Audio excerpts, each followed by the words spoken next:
if you're sharing announcements and they are in a cold institutional voice, no humanity, you can't tell who's sharing it, there's no personality to it, it's just like, here's something from our order of service announcement bulletin, cut and pasted into a Facebook post. People aren't going to engage with that because there's no humanity there's no personality, you're not asking people to engage, and those announcements tend to be relatively boring. Boring on Facebook equals invisible, because if it's a boring post and nobody's liking, commenting, or sharing it, then Facebook very quickly says, oh, nobody cares about this at all, and so we're not going to show it to anyone, even the people who've liked your page. And I will periodically just go, I have a random zip code generator. I'll pull up a zip code and go see go to that zip code and search for Unitarian or UU, and I'll just go to a random church and look at their social media. And the number of our congregations that are just pumping out boring announcement after boring announcement on Facebook is pretty big. I can't put a number to it, but it's at least a third, could be 50%. We have to be engaging people. So one way to do this, and this gets to the relationship, I like to, when I'm working with clergy and talking about how to use the tools of our time and integrating social media with worship and small groups, which is something I love to do. If you want to get into that, feel free to message me, and I'm working on setting up some coaching groups about that, and then I have more trainings on that coming out later this fall. Imagine this. Say I'm a minister now. I'm not ordained, but let's just ordain me. Bling. Okay, so congregation ordained me. I've been to seminary, all this stuff, fellowship. I'm a full-on UU minister now. All right, so I can go on Facebook and be like, all right, let's say there's a worship service next month. Instead of just always being like, hey, having somebody from the staff or volunteer cut and paste, come to church here this Sunday, here Reverend so-and-so is doing this, and just these boring announcements cut and pasted week after week. I might say, all right, let's focus on getting people to come next month. We're going to connect new people next month around the things that we're focusing on, which is, I said, man, it is so hot right now. I'm thinking about climate change. So climate change, we're working on climate change and launching our climate justice ministry next month. So say it's the end of September. So I might, as a minister, go on Facebook Live, and if you need training on this, let me know. I can help you. I can go on Facebook, do a Facebook broadcast live, just like I'm doing now to this group here, but on the church's Facebook page, and say, hey, it is Reverend Peter. I want to invite all of you to a special Sunday service and program we're having next month at the end of September. All kinds of great things are going to happen with startup in September, back to school, this, that, everything.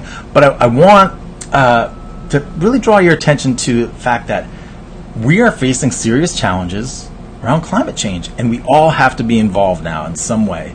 And our congregation is committed to climate justice, and we are going to start a new ministry around that.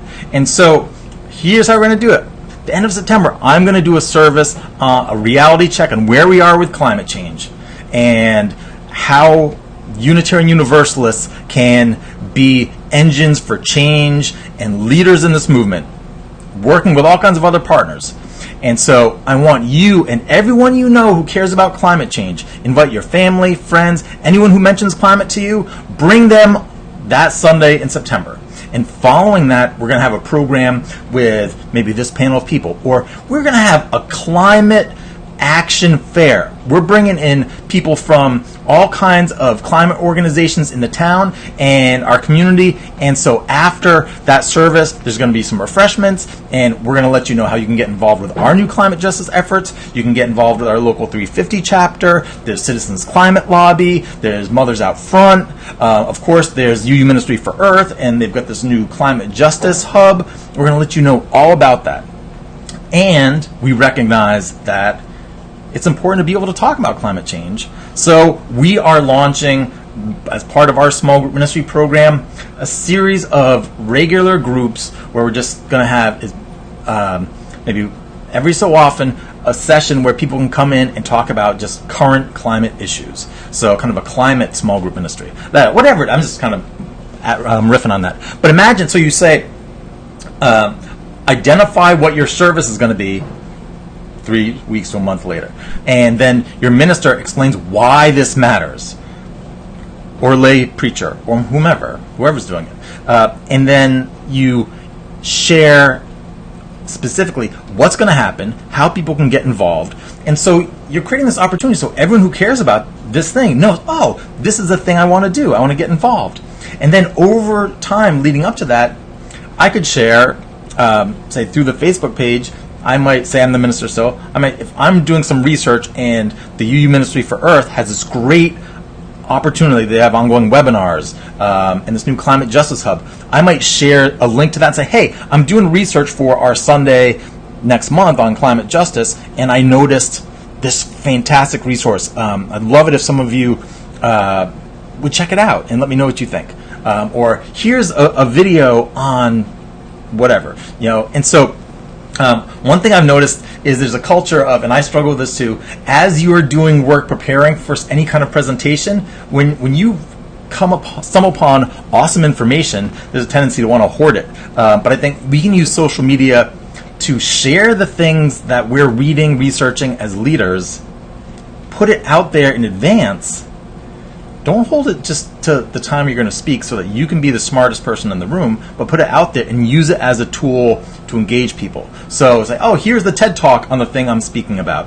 And I'm reading the book by the author of this TED Talk. So you'll get even more out of our service if you watch this. We're exploring this topic. And I'd love to know if anyone in the congregation has stories about X. Comment below. You can also message us through the page. And so we're using the core thing we do week after week, worship services, as an engine for driving our social media activity. We're telling people about what's happening. We're inviting them not only to the event, but into a process of exploring it as we go up to that. And so by doing that, we're instead of saying, oh, announcement, invitation, so that a month from now or the next week you can come and maybe you'll encounter something exciting and inspiring, we're making that all happen on the page. So that's important. Very different than the way a lot of our congregations are still using social media. And you can do that via Snapchat, Instagram, Twitter.